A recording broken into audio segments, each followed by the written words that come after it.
All right.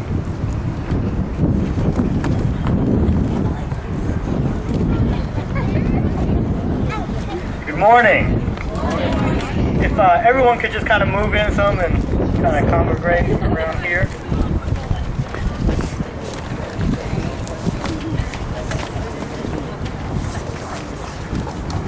Good morning. Thank you for coming out on this wonderful day. It really worked out well for us. To start things off, I'd just like to have a moment of silence in observance of the survivors and victims.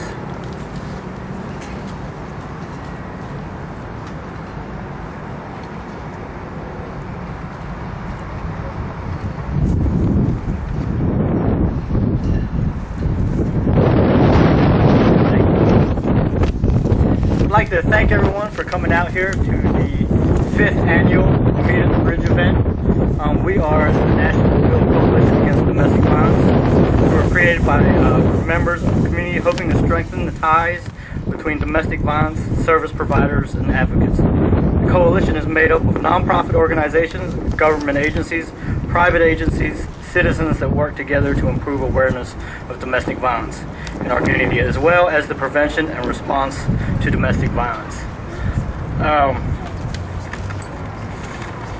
First of all,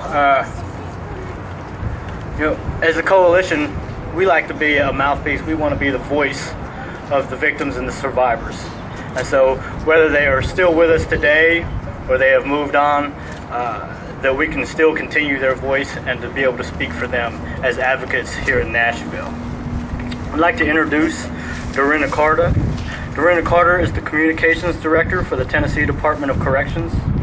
Prior to joining state government, Dorinda was a general assignment reporter for WKRN TV, News 2 in Nashville, and Channel 4, WSMV TV. Dorinda is an Emmy Award-winning journalist and holds a Bachelor of Arts degree in broadcast journalism and speech from Western Kentucky University. Dorinda also serves as Vice President of the Board of Directors of the Magdalene Program.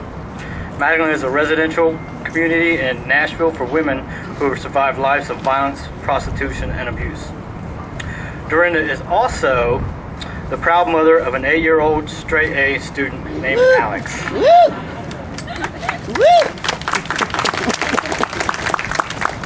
I always like to say that Alex is a straight A student because my mother never got a chance to say that. Good morning, everybody. Morning. We're going to begin with our first award. The Brenda Brown Award for Outstanding Victim Advocacy goes to Becky Owens Bullard. Becky has a vast array of experience working with victims of domestic violence. After extensive travel in South America, she returned to the U.S. and began to focus on domestic violence in her hometown of Kansas City, where she developed a curriculum for children affected by domestic violence. In 2006, she moved to Nashville and served as the volunteer and donations coordinator for the YW shelter. There, she facilitated a weekly support group for victims of abuse in the Hispanic community. In February 2007, she became a victim witness coordinator for the district attorney's office in Nashville and focused on the domestic violence jail docket. Her passion and dedication for ensuring victims have a voice in the criminal justice process has been evident on a daily basis. Last year, though, the big news, she got married and also was nominated, that was her husband, as co-chair for the coalition. This year, she became the coalition's chair.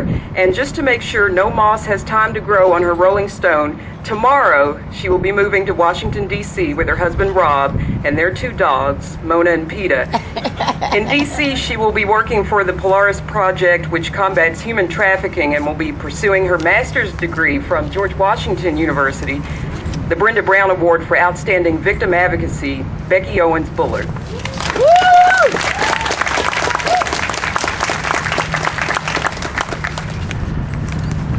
Okay, I don't really know what to say, so I brought cards because I knew I would do that. I just want to thank you all so much for nominating me for this award. It's really an honor, and it's very humbling to be nominated by so many amazing advocates that I've worked with in Nashville to receive this award, because I really think that you all are the outstanding advocates everyone that works on the coalition, all the people I've worked with in the court system. You all are just amazing, so thank you so much for this honor. I'd also like to thank my coworkers at the District Attorney's Office and Victim Witness. They truly are, and I know it sounds corny, but they really are the unsung heroes of the court system. These women are advocates that work tirelessly in the court system, and while we may not legally be allowed to speak in the courthouse, and most of the time the judges don't really even know our names, we're really the people who are there working day in and day out to make sure that victims' rights are respected. So thank you so much to you ladies. You have been a huge support for me. Of course, I want to thank my mom and my family who's here supporting me. My mom really taught me about service to others from a young age, so she's really encouraged me to pursue all of my dreams and my careers to help people. And then I'd also like to thank my husband, who, now I'm going to get teary-eyed, he is my outstanding advocate, and I think all of us have to have someone who helps us day in and day out really be able to do the work that we do, and I couldn't do it without knowing that I can come home to a loving house, and which I know so many of my women can't after I work with them, so I thank him. And then very quickly, I know I'm being a little long-winded, but this is my last speech as the chair of the coalition, my last talk to any of you all here, so just bear with me. I think all of us know that domestic violence is an incredibly complex issue, and it takes a very well-trained and knowledgeable court system to understand the complexities of domestic violence and the situations that these families are in. I know that a lot of times the cases that I work on the domestic violence jail docket aren't maybe the most newsworthy cases, but I think that they are some of the most important cases because of the cycle that people can become trapped in the cycle of violence with someone who's abusive and controlling.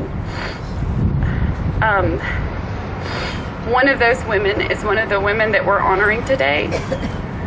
She is a homicide victim that I worked with, and I worked with her the very last time she was in court.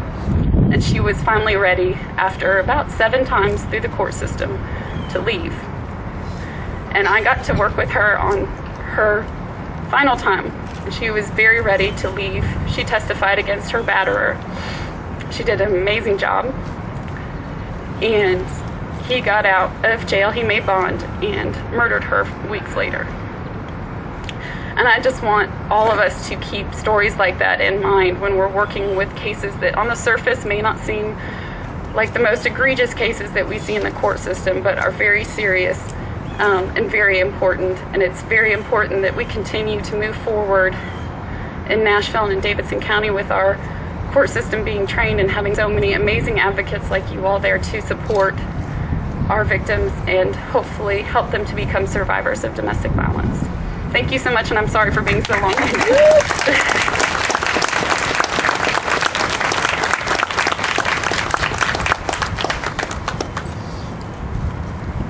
I think if we all stick together, we can convince Becky to change her mind about leaving. Nashville needs you. Our next award is the Christy Dedman Award for Outstanding Patrol Officer, and it goes to Frank Campbell. During the course of his duty, you can clap if you want right now.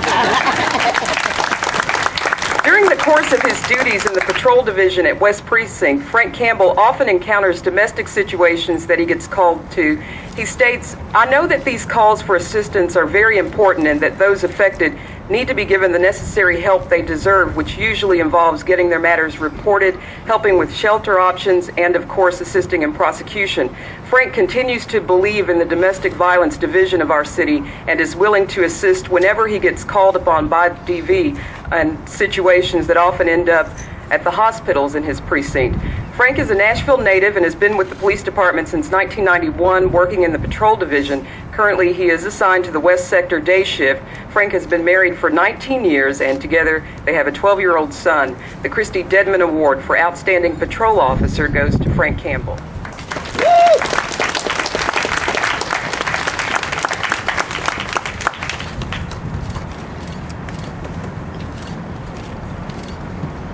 First off, good morning, and appreciate everyone showing up for this event.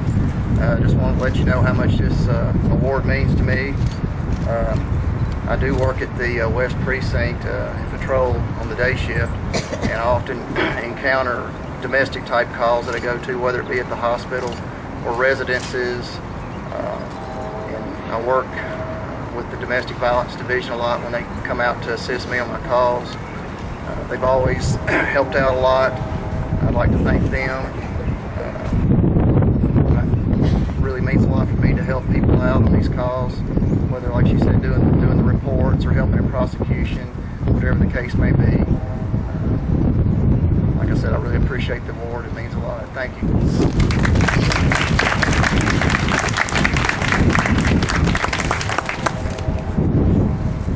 I failed to recognize Christy's mom, Mrs. Dedman, who came here today to present the award. We can all thank her for being here. Our next award is the Clarence Thompson Award. Clarence Thompson Award for Detective of the Year goes to Jeremy Mosley. Jeremy was born and raised in South Nashville. After graduating from Martin Luther King Magnet High School, he went to Lambeth University, graduating with honors with a Bachelor of Science degree in biology, along with triple minors in history, religion, and psychology. Upon returning to Nashville, he was accepted into the Metro Police Academy in 2002. He graduated top of his class and spent the next 3 years working out of the South Precinct. In January 2007, he became a detective in the Domestic Violence Division, where he investigates various crimes involving domestic violence. In addition to his caseload, Detective Mosley teaches the domestic violence and elder abuse portions of the police department training criteria to new recruits. He is active in the community and volunteers his time to speak at schools and universities about the issue of domestic violence in our society. The Clarence Thompson Award for Detective of the Year, Detective Jeremy Mosley.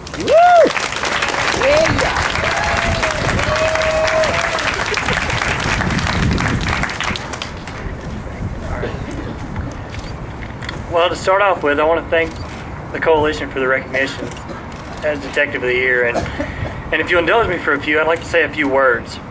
As I learned I'd be the recipient of this award, I began to think about my path that led to this point. And I'm reminded of my first interview in the police department. As many officers will swear to, the first question they ask you in the panel interview is, why do you want to be a police officer? And for me, my answer, like most, was I want to help people. And that same statement is true today. A few years later, I applied to go to the Domestic Violence Division. And once again, we had another panel interview. And during that panel interview, Captain Baker asked me, why do you want to come and work in domestic violence? And my answer to her was, because this is where I feel God was directing me. As I look at my career path, I can honestly say that God prepares us in different ways for the different tasks that we face in life. In Jeremiah 29:11, it says, "For I know the plans I have for you, declares the Lord, plans to prosper you and not to harm you, plans to give you hope and a future." And Proverbs 12:15 also says, "The ways of a fool seems right to him, but a wise man listens to advice." Oftentimes I find that the people in my life are God's tool to guide me in the direction I need to go. And perhaps the three most influential people in my life are my mom, my dad, and my wife. My mother, who went to be with the Lord last year, was a very strong woman. She was a person that put family above all other things. I cannot remember missing a family event growing up, whether it be a birthday, a reunion, or just a get-together. We were always there. My father, who's here over here, is one of the most generous men that I've ever met. I've never heard him say no to a person requesting help, regardless of what situation they put him in. As I've grown older, I work with a lot of people in the police department who've also worked with my father, and it's not uncommon for them to look at me and say, your father's a good man. And I respond to him and I tell him, I hope I can only be half the man that he is one day. And another person that's my wife. Well, she's a patient woman. To be with me for 9 years, I cannot really explain it. She's a wonderful woman that's understanding of almost anything. She rarely complains when I get called into work at 2 in the morning to assist a victim, and she She never says a word when I spend upwards of 20 hours a week in courts helping to prosecute the offenders. In all this, I say this to you because I want you to know that these people and their example in my life remind me how blessed and fortunate I am. People work in domestic violence for various reasons. I work in domestic violence because I want others to have the opportunity to experience the family life that I've been so fortunate to have.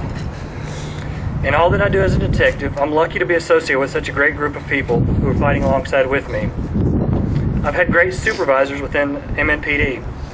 Sergeant Wills, Lieutenant Whitehouse, Captain Baker, and now Captain Donegan are great to work for. They support their detectives in all that we do.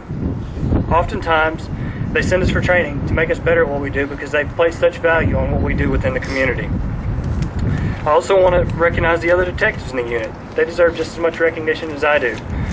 These dedicated men and women are relentless in working their cases and aiding victims. I also want to say how privileged the DV unit is to work with district attorneys like Chris Buford, who constantly strive to hold the offenders accountable for what they've done. And I'd be remiss, of course, if I didn't recognize the advocates that we work hand in hand with, both in the courts and in the community. And just take another break, Becky. You're going to be missed, sweetheart. It's always good to work with you up in court, even when you give us the angry face. All these groups are so pivotal in the fight against domestic violence. As I close my remarks, I want to address the survivors of domestic violence. I want to say how proud I am of you. I'm proud of you for standing up, taking control, and saying no more. Oftentimes, persons that are not in these situations have no idea what those words mean. But I do want to tell you that I'm proud of you. To those of you in the crowd that may still be in an abusive relationship, I want you to look around and realize that there's hope out there. Every group represented here, from the police to the advocates, is here to help you. We were here yesterday, we're here today, and we'll be here tomorrow, whenever you're ready. Thank you.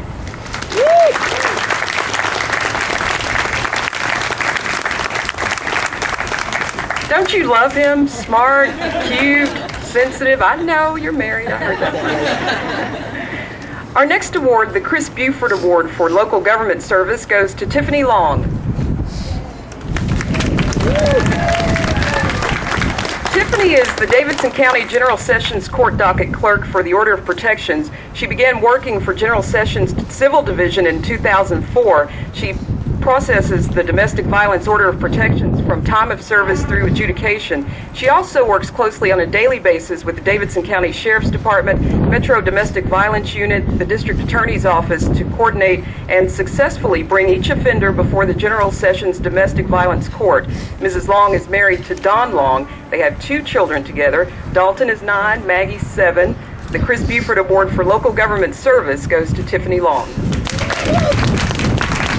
If I stood back there, you wouldn't have to hear me up here on the microphone. Maggie wrote me a speech in the car, but we left it in there. Hers would probably be better than mine. I just want to say that it's an honor to receive this award, and it's a pleasure and a privilege to work with such fine people in the coalition, the Sheriff's Department, DA's office, the judges, and Morningstar. I can't forget you. And just thank you, everybody.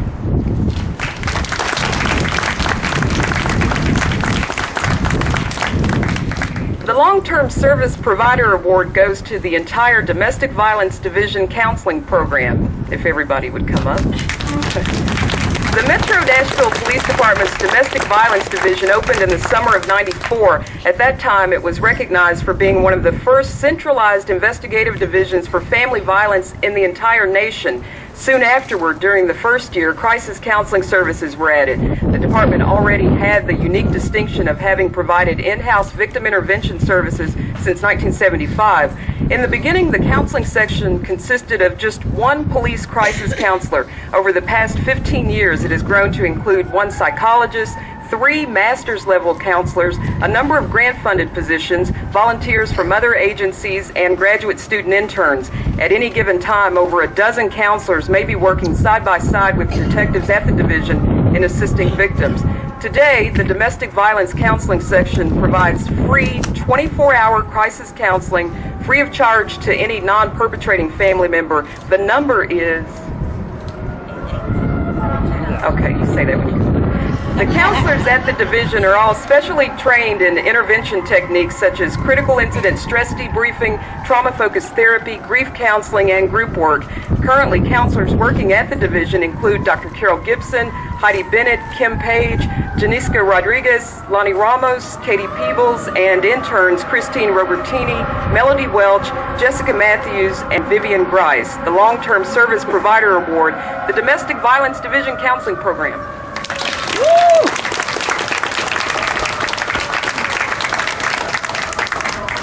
Thank you all. I'm Heidi Bennett. Let me introduce my wonderful, wonderful co-workers. This is Kim Page, and this is Janiska Williams, and Dr. Carol Gibson, who many of you know could not be with us today, and I know she does send her regrets. She is actually accepting another award on our behalf and on behalf of the Victim Intervention Program of the Police Department in Denver, Colorado. It's an International Association of Chiefs of Police Awards, so I know that she would really like to be here, though, as well. I want to thank the coalition for this honor, for this recognition. The coalition has come so far, and collectively, between all of us, I think we've had more than 45 years of experience in the domestic violence field. It's been a pleasure to meet every one of you that has participated in the coalition as survivors, as advocates, as professionals. You just don't get enough credit doing the work that you do. And for that, I thank you for this. I thank you for this recognition on behalf of all of us. This is just coming off the heart. I haven't really gotten a speech together. You know, we couldn't do the work that we do without the incredible support of the Domestic Violence Division. So I have to say, even though she's not here, we thank Captain Donegan for the support and the freedom of doing what we need to do as professionals to get out there and help survivors. We thank Captain Baker, who was our former police captain. She was incredible with the support that she's given us over the years. We thank the detectives. We couldn't do it without those guys. Those detectives want to be there, you all. They weren't forced to be transferred there. They want to be there. They want to help people, and it's just been an honor to work with investigators such as Detective Mosley. Our administrative support staff has been incredible to work with. So has our interns and our volunteer, and you know, it's just we all work together, all of us, to serve victims better. You know, and that's what it's all about. Of course, the people that we know, we learn the most from are the victims, the survivors, and their families. I know you all as advocates know as well as I do that we don't know nothing. We don't know anything, rather, except for the opportunity and the privilege to work with folks and help and be a part of that process to change their lives. They've taught us so much. It's because of them that we're able to keep finding the inertia and the motivation to keep doing what we do. And for that, we thank them. This work is nothing short of a ministry for us, and we hope we can be here for a very long time. Any words you want to say? Our number? Oh, and our number is 880-3000. Again, thank you very much. And I want to say muchas gracias, and we do provide counseling services for the Spanish-speaking population, and we're here to help. Thank you.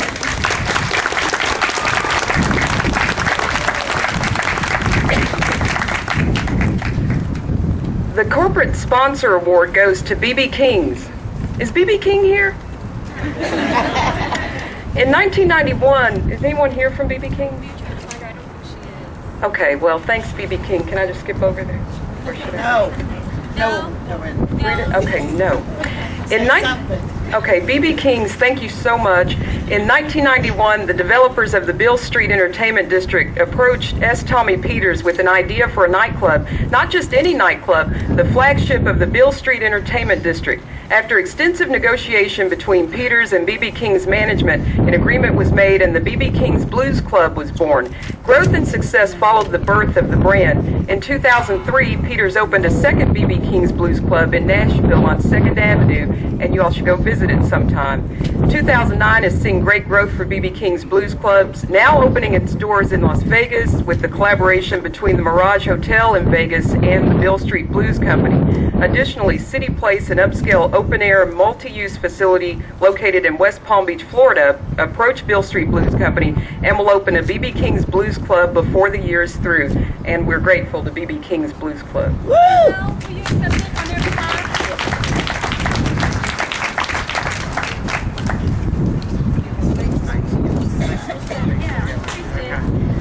Thank you, Captain Marlene Pardue and myself and B.B. King's National Coalition Against Domestic Violence, and now the Children's Alliance. We try to raise money each year to help. So I just want to say thank you. B.B. King's has been very nice. I don't know where Lisa is this morning, but she's great to work with, and they have went out of their way to help us. So I just want to say thank you to them.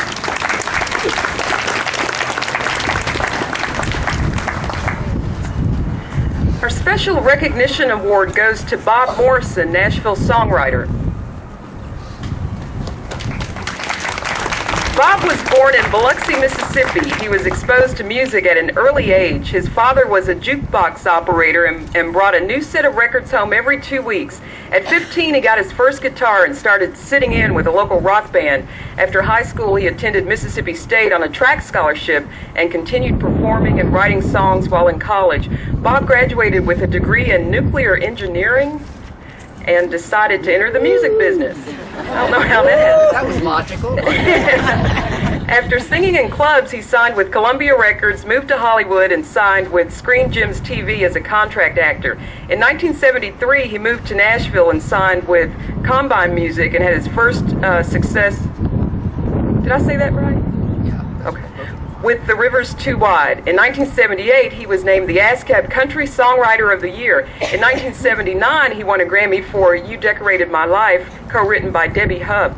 In 1980, he received 2 Grammy nominations, Best Country Song, Looking for Love, and Best Album Written for a Motion Picture, Urban Cowboy.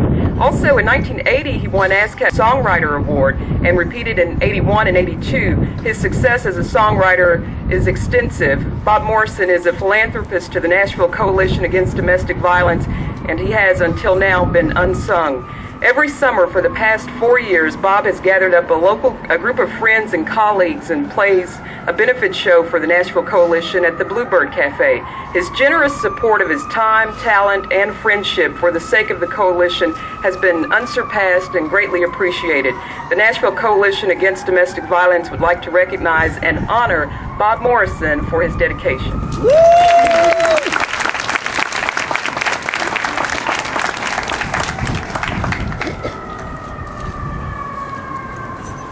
I have to tell you a little story. 25 years ago, my wife and I were in New York, and we had a problem. We wanted to go to a Broadway show, but we didn't have much time. We went to this small Italian restaurant, and there was this guy who was the maitre d' who looked like Henry Kissinger without the accent. And I said, "Can you get us out of here quickly?" He said, "We're going to try."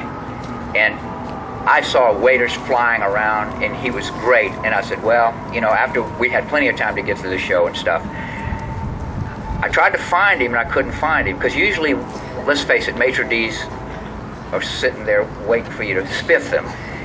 But I tried to find him because I wanted to give him a tip. I went downstairs and said, he's probably downstairs. He was reading something. I don't know what he was reading. He was a very silver-haired, very gracious man. And I said, listen, I'd like to tip you. He said, and that's not necessary, which stunned me really a lot. And through our conversation, he made a statement which stuck with me. He said, we're all we've got. By the way, all of you closet songwriters, it's written. We're all we've got. And I said, what words to live by? My job in the coalition is a simple one. I get to play with the greatest musicians in the world. I have a good time at it. You have to drag me kicking and screaming to the Bluebird, but I love it every time I do it. And the people who really deserve the award are the people that are on the front lines every day. day. My job is easy. Their job is to deal with the horror of the situation. Thank you for the award, and thank the giving people who actually do the work. Thanks.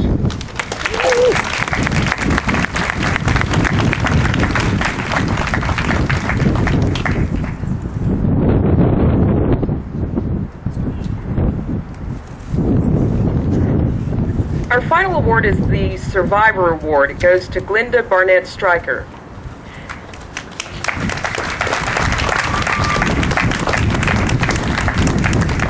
Glenda's life changed on November 9, 2007, when her daughter Becca was stabbed to death by her husband. Becoming involved with the YWCA of Middle Tennessee and the Weaver Domestic Violence Center became a priority for Glenda. Glenda has taken every opportunity she can to speak about domestic violence and spread awareness of how this violence affects our homes. Glenda is a frequent guest speaker at events. She has made a video for the YWCA talking about domestic violence and her personal story, and she recently took part in a victim and survivor photo shoot at the YWCA. The photos will be in a book that'll highlight the services offered at the Y and will educate people about the warning signs of abuse. As a nurse, Glenda has spoken to healthcare professionals statewide about recognizing the potential abuse of patients and coworkers. Glenda's first book is called Finding the Me in Me, Do You Know the You in You? It's at the publishers right now. And she's currently writing a second book. It's called Death Until the End, with hopes of helping other survivors know about the legal process involved in losing a loved one to violence. Glenda will speak to whomever will listen. Her return to school has allowed her the opportunity to talk to people online about violence and how we need to stop all of the senseless murders, whether they are domestic or not. Glenda says we have to stop the cycle and start caring about people again. Amen. The Survivor Award goes to Glenda Barnett Stryker. Woo!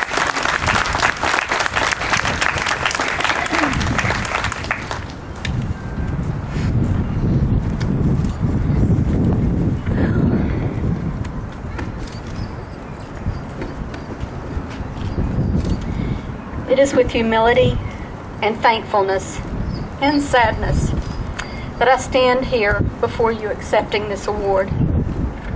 My thanks go first to God for giving me the strength and the guidance since my daughter Becca's death.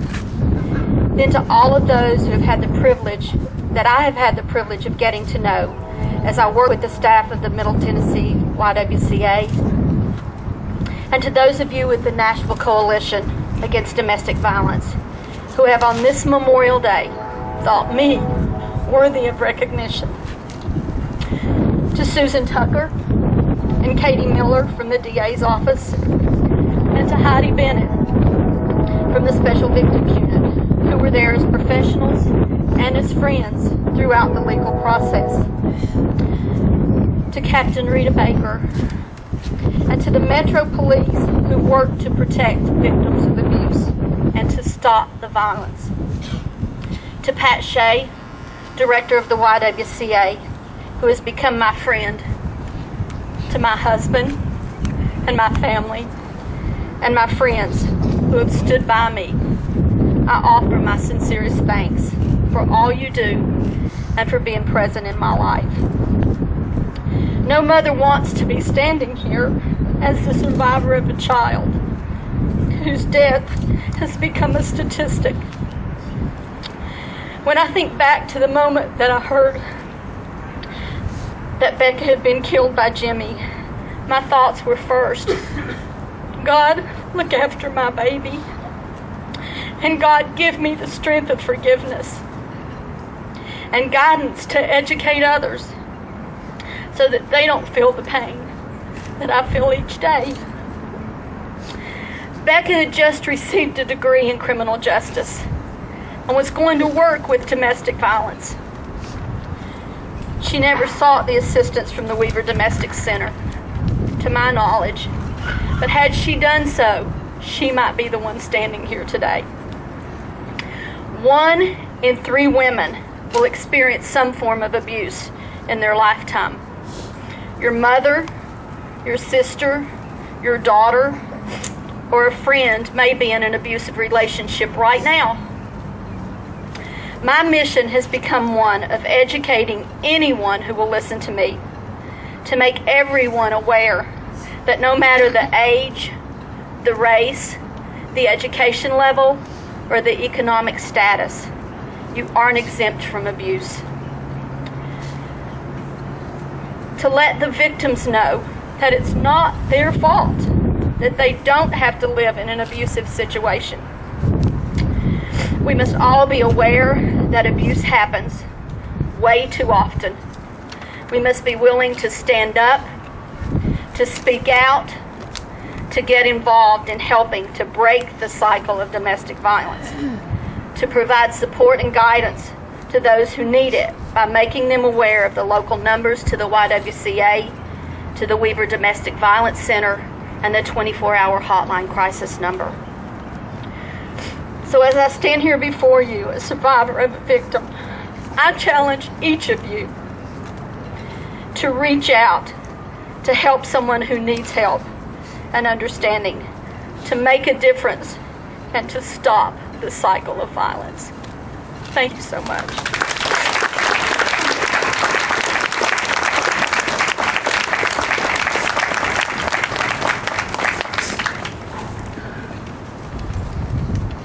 And now this year's list will be read.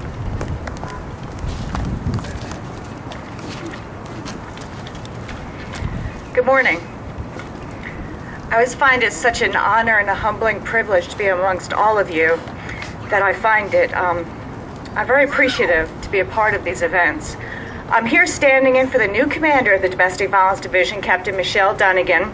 She regrets that she cannot be here today. She asked me to stand in for her today because she knows how very dear this issue is to my heart. Since this time last year, we have had 6 tragic domestic violence-related homicides in Davidson County. While this is the lowest number I've had to report since this time last year's bridge event, that's still 6 unnecessary, untimely deaths, and this remains unacceptable. There are also 2 names that were added to the list after last year's remembrance. They are children. They were 2 baby deaths. Baby deaths take longer to investigate, so while they happened before last year's event, they will be reported during this year's event. Domestic violence stays everybody's business. We as a society must stay involved, and we will never eradicate this plague from our neighborhoods and homes unless we stay involved and make it our business to help each other. Somebody talked about education. It is the key to keeping victims alive, letting them know that there's help out there, that they can get help, that they can be safe, and they can move on from the role of victim to survivor. The average domestic violence victim in this country is still battered 7 times before she reaches out for help for the first time. Last year, 2008, in Davidson County, we had over 17,500 police reports of domestic violence in our county. And so far this year, year to date, we've had over 18,400. Now remember my rule of 7. And if they were abused 7 times before they reached out for help for that first time, think of just Davidson County, how much is going on in our own community.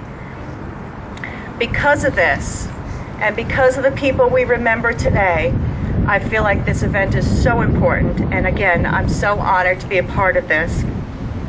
So now I'm going to read the names of these 6 people and the 2 babies who became domestic violence victims since this time last year. Please remember that these are not statistics. They're not numbers. They're people. They're our friends. They're our neighbors. They're our loved ones, and they will be lost to us forever. And I will continue to pray for their families. As I read the names, I ask the family member to please come up and take a rose. Anybody who's here to represent that person, it can be 1 person or it can be 10 people, please feel free to come forward and take a flower and put it in the river to remember your loved one. Shelly Hernandez was shot to death by her boyfriend on December 2nd, 2008.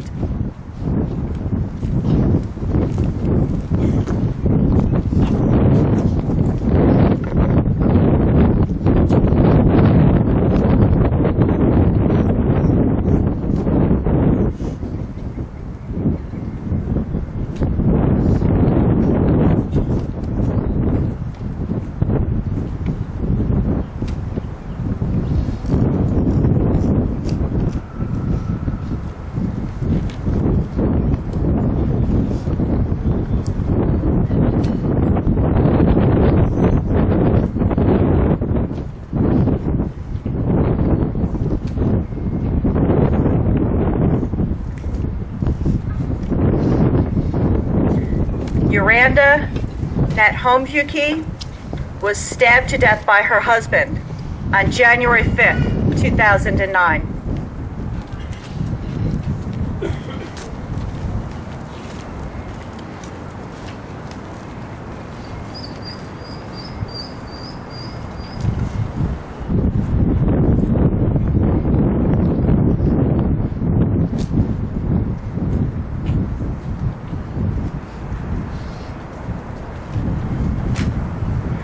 Wilma Suter was shot and killed by her spouse on January 9th, 2009.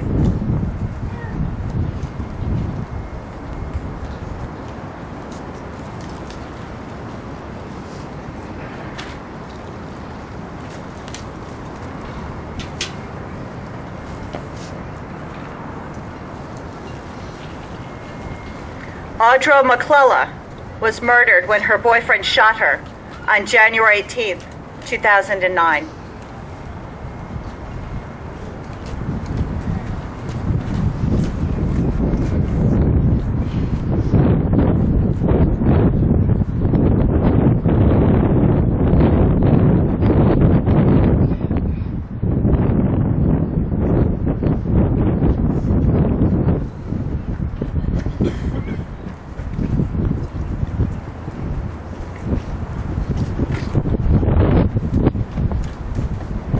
Manisha Kratochvil, strangled by her husband on March 2nd, 2009.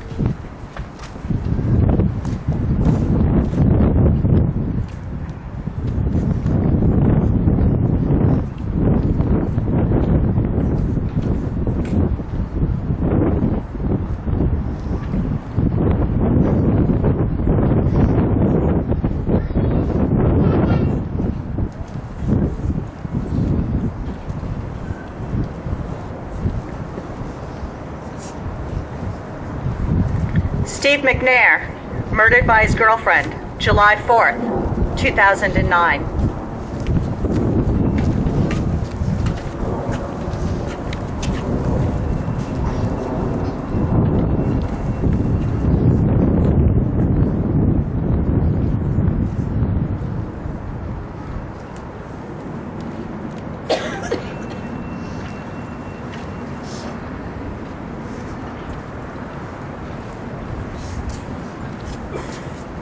And the two babies, Adolfo Carius, 4 months old, smothered to death by his mother on June 28, 2007.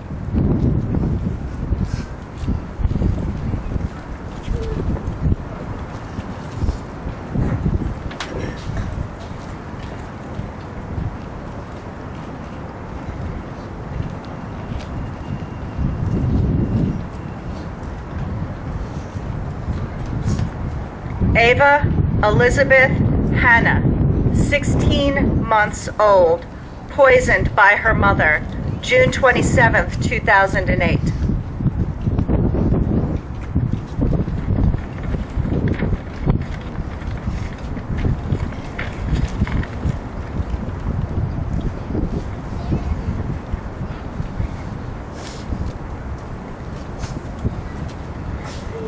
May they all rest in peace.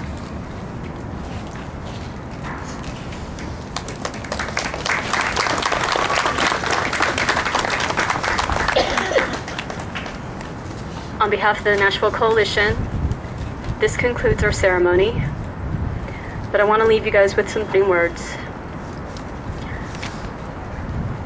Domestic violence is a crime, and so many of us forget that, and so many of us live in the myth, and we teach our children at very young ages these myths. They're just boys, just knocking it around. When the little girl comes home and says, "Johnny's pulled my hair," oh honey, that must mean that he likes you. These myths have perpetuated in our culture for generations, and it is time to stop. We are not living in the myth today, and we will not live in the myth tomorrow, and we will not be living in the myth in the future. Because it takes all of us. It takes all of us talking to one another and not being silent. I cannot tell you how many stories I hear of people that will never be able to come forward, never be able to tell somebody else your story. I feel privileged and honored that they're capable of telling it to me. And I am talking about children as young as 2 who can tell me their stories. And I am talking about women as old as 62 who want to tell their story. You have heard the names today. Some of these names you have recognized, and some of them you haven't. You know by hearing these names how much domestic violence is ingrained in our culture and in our society. And it is time to stop it. Nobody is immune from it. Not from any economic background, not from any cultural or ethnicity, or no matter where it is that you live in the United States and beyond. Domestic violence is prevalent, and it is time to stop it. It is not a woman's issue.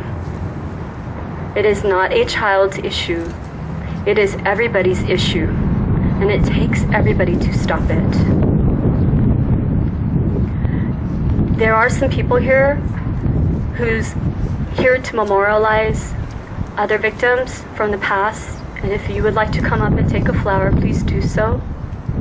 And on behalf of the Nashville Coalition, thank you for attending.